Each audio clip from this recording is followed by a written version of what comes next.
اعوذ باللہ من الشیطان اللعین الرجیم بسم اللہ الرحمن الرحیم واقصد فی مشیک واغضض من صوتک ان انکر الاصوات لصوت الحمیر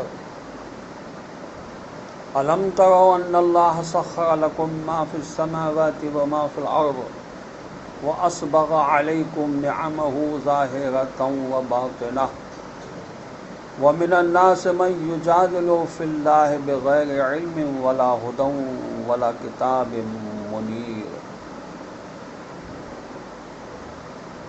وإذا قيل لهم اتبعوا ما أنزل الله قالوا بل نتبع ما وجدنا عليه آباءنا أولو كان الشيطان يدعوهم إلى عذاب السعير ومن يسلم وجهه إلى الله وهو محسن فقد استمسك بالعروة الوثقى وإلى الله عاقبة الأمور ومن كفر فلا يحزنك كفره إلينا مرجعهم فَنُنَبِّئُهُمْ بِمَا عَمِلُوا إِنَّ اللَّهَ عَلِيمٌ بِذَاتِ الصُّدُورِ نُمَتِّعُهُمْ قَلِيلًا ثُمَّ نَضْطَرُّهُمْ إِلَى عَذَابٍ غَلِيظٍ اللهم صل على محمد وآل محمد وعجل فرجهم سلام علیکم ورحمۃ اللہ وبرکاتہ۔ اللہ تبارک و تعالیٰ کا شکر ہے کہ میں نے سورہ لقمان جو قرآن مجید کا 31 نمبر کا سورہ ہے اس کی 5 آیات کی تلاوت کا شرف حاصل کیا، جن کے نشانات ہیں 19 تا 24۔ آیت نمبر 19 کا ترجمہ یہ ہے: اور اپنی چال میں اعتدال رکھو اور اپنی آواز نیچی رکھو۔ یقیناً آوازوں میں سب سے بری آواز گدھے کی ہوتی ہے۔ چال میں اعتدال مطلوب ہے، نہ اکڑ کر چلو، نہ ہی ایسی حقیرانہ چال چلو جو وقار کے خلاف ہو۔ جیسا کہ سورہ فرقان میں ارشاد ہوا: وَعِبَادُ الرَّحْمَٰنِ الَّذِينَ يَمْشُونَ عَلَى الْأَرْضِ حَوْنًا۔ سورہ فرقان قرآن مجید کا 25 نمبر کا سورہ ہے، اس کی آیت نمبر 63 میں ارشاد ہوا: اور رحمان کے بندے وہ ہیں جو زمین پر فروتنی سے دبے پاؤں چلتے ہیں۔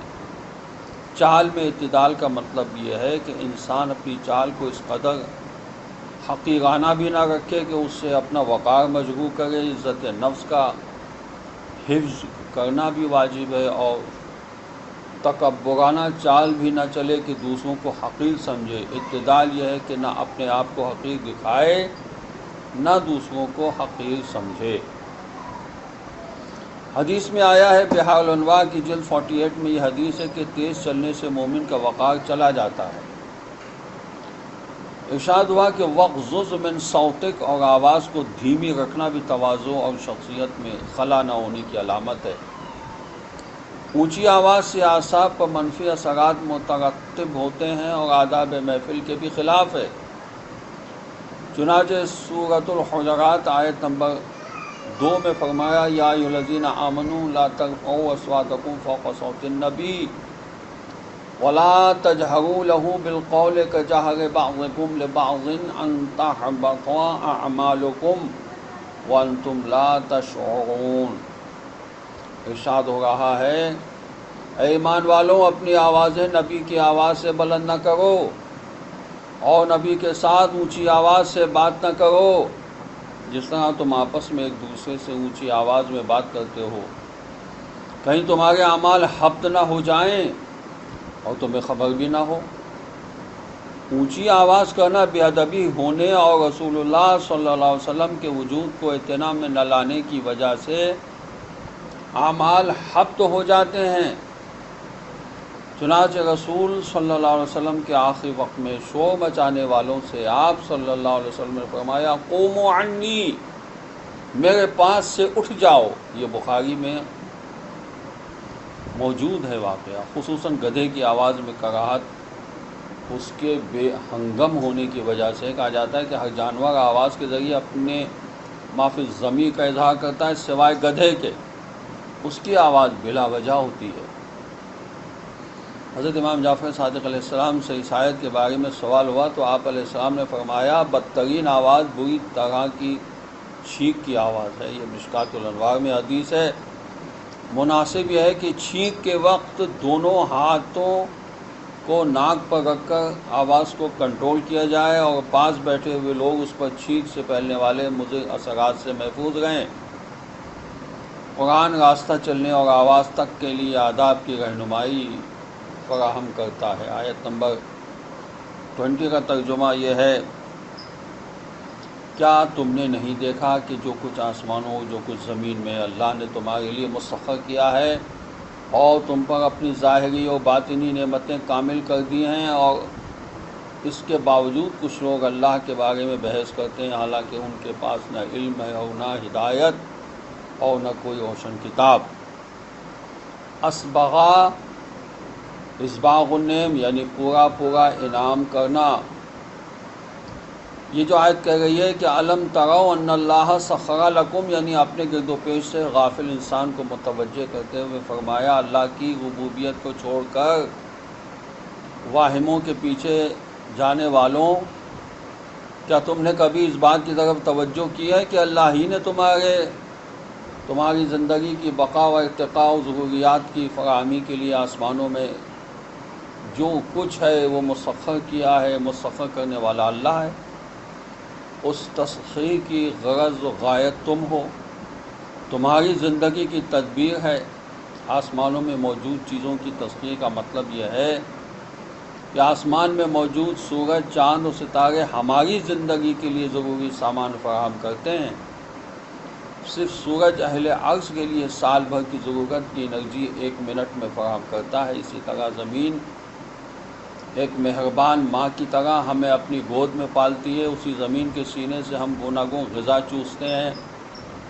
ہم ناشکرے ہو سکتے ہیں لیکن اس زمین میں بخل نہیں ہے، وہ ہر وقت ہر ایک کے لیے رنگ برنگ غذاؤں پر مشتمل دسترخوان بچھائے رکھتی ہے۔ وَأَسْبَغَ عَلَيْكُمْ نِعَمَهُ، اللہ ہی نے تم پر اپنی ظاہری اور باطنی نعمتیں پوری کر دیں۔ ظاہری نعمتوں سے مراد وہ نعمتیں ہو سکتی ہیں جو مشرکین کے لیے ظاہری ہیں، جیسے اعضائے بدن، صحت اور انسان کی بقا و ارتقاء کے لیے ضروری سامان کی فراوانی، اور باطنی نعمتوں سے مراد جیسے عقل و ارادہ و وجدانیات وغیرہ۔ کتنی ہی ایسی نعمتیں ہمارے وجود میں ہیں جن کا ہمیں علم بھی نہیں ہے۔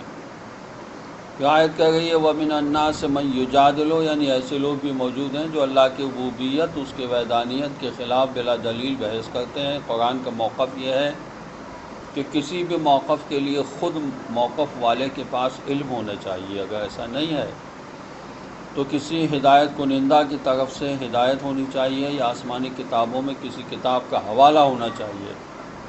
ان دلائل میں سے ایک دلیل بھی نہ ہو اور صرف اندھی تقلید ہو تو وہ موقف قابل اعتنا نہیں ہے۔ اللہ نے اس ناشکر انسان کی تدبیر زندگی کے لیے آسمانوں اور زمین پر مشتمل ایک بڑا دسترخوان بچایا ہے۔ کسی بھی موقف کے لیے اللہ کی طرف سے عادی اور کتاب خدا کے علاوہ کوئی اور دلیل نہیں ہو سکتی ہے۔ آیت نمبر 21 کا ترجمہ یہ ہے، اور جب ان سے کہا جاتا ہے جو اللہ نے نازل کیا ہے اس کی پیروی کرو تو وہ کہتے ہیں ہم تو اس چیز کی پیروی کریں گے جس پر ہم نے اپنے باپ دادا کو پایا ہے، خواہ شیطان ان کے بڑوں کو بھڑکتی ہوئی آگ کے عذاب کی طرف بلاتا رہا ہو۔ جب ان مشرکین کو الہی دستور پر عمل کرنے کی دعوت دی جاتی ہے جس پر ما انزل اللہ جیسی مضبوط دلیل موجود ہے تو مشرکین اس دلیل کے مقابلے میں لا دلیل پیش کرتے ہیں، اس سند کے مقابلے میں لا سند پیش کرتے ہیں اور کہتے ہیں ہم نے تو اپنے آبا و اجداد کی سیرت کی اتباع کرنی ہے۔ آبا و اجداد کے پاس کوئی دلیل اور سند تو نہیں ہے، البتہ شیطان کی دعوت ان تک پہنچی ہے جو انہیں جہنم کی طرف لے جاتی ہے۔ باطل عقیدہ نسلوں میں بھی اثر چھوڑتا ہے، جیسا کہ قرآن کہتا ہے کہ ما وجدنا علیہ آباءنا۔ آیت نمبر 22 کا ترجمہ یہ ہے اور جو شخص اپنے آپ کو اللہ کے حوالے کر دیا وہ نیکوکار بھی ہو تو اس نے مضبوط رسی کو تھام لیا، اور سب امور کا انجام اللہ ہی کی طرف ہے۔ آیت کہتی ہے کہ وَمَن يُسْلِمْ وَجْهَهُ، یعنی ذات ہی و نفس ہی، وجہ سے ذات مراد لینا قرآن اصطلاح میں ایک مسلم امر ہے۔ اپنی ذات کو اللہ کے حوالے کرنے کا مطلب یہ ہے کہ یہ ذات اللہ کی ملکیت ہے، اور ملکیت مالک کے حوالے ہوتی ہے۔ اگر مالک کے علاوہ کسی دوسرے کے تصرفات میں دی جائے تو یہ انحراف و بغاوت شمار ہوتا ہے۔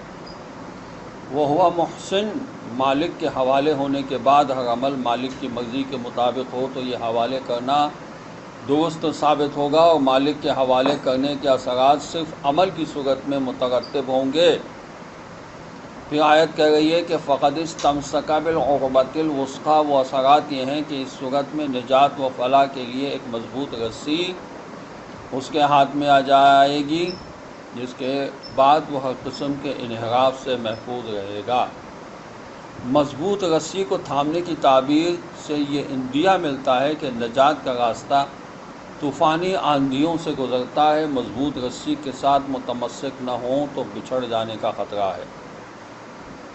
وَإِلَى اللَّهِ عَاقِبَةُ الْأُمُورِ، تمام معاملات کا انجام کار اللہ کی بارگاہ میں جا کر وعدہ الہی کے ساتھ روبرو ہونا ہے اور اپنی ابدی زندگی کی قسمت کا فیصلہ لینا ہے۔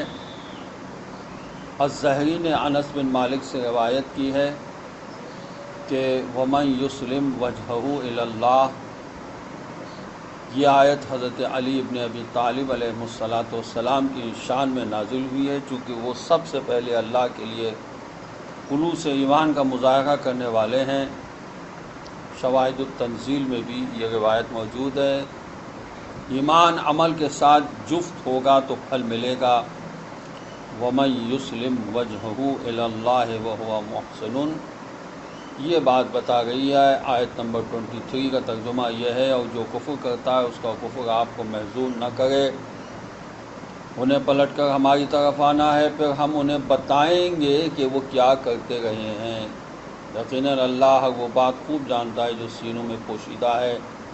آیت نمبر 24 کا ترجمہ یہ ہے، ہم انہیں دنیا میں تھوڑا مزہ لینے کا موقع دیں گے، پھر انہیں مجبور کر کے شدید عذاب کی طرف لے آئیں گے۔ عالمین کے لیے رحمت ہونے کی وجہ سے رسول اللہ صلی اللہ علیہ وسلم کو بڑا اشتیاق رہتا تھا کہ لوگ راہ راست پر آ جائیں، لیکن لوگ جب کفر پر ڈٹ جاتے تھے تو اس مجسمہ رحمت کو بڑا دکھ ہوتا تھا کہ یہ شخص اپنے آپ کو اللہ کی رحمت سے کیوں محروم کر رہا ہے۔ اللہ تعالیٰ اپنے رسول کو تسلی دیتا ہے کہ یہ لوگ رحمت الہی کے اہل ہی نہیں ہیں، لہذا آپ محزون نہ ہوں، انہیں ہر حال میں میرے پاس پہنچنا ہے اور اپنے برے اعمال کا سامنا کرنا ہے۔ اللہ ان کے خفیہ ارادوں سے واقف ہے کہ ایمان لانے والے نہیں ہیں۔